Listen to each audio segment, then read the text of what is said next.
এআইডিএসওর উদ্যোগে যথাযোগ্য মর্যাদায় ঈশ্বরচন্দ্র বিদ্যাসাগরের ২০৫তম জন্মজয়ন্তী পালন করা হয়। বৃহস্পতিবার বটতলা বাজারে বিদ্যাসাগরের প্রতিকৃতিতে ফুল দিয়ে শ্রদ্ধা জানান সংগঠনের নেতৃত্ব।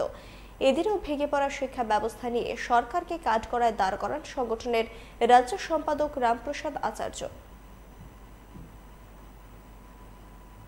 জানেন, আজ ২৬ সেপ্টেম্বর আমাদের ভারতবর্ষের নবজাগরণের পথিকৃৎ, ভারতবর্ষের ধর্মনিরপেক্ষ গণতান্ত্রিক বৈজ্ঞানিক শিক্ষা ব্যবস্থার, আধুনিক শিক্ষা ব্যবস্থার প্রবর্তক মহান মনীষী ঈশ্বরচন্দ্র বিদ্যাসাগরের ২০৫তম জন্মদিবস। আমরা এআইডিএসও প্রতি বছর মহান মনীষী ঈশ্বরচন্দ্র বিদ্যাসাগরের জন্মদিবস আমরা যথাযোগ্য মর্যাদার সহিত পালন করি।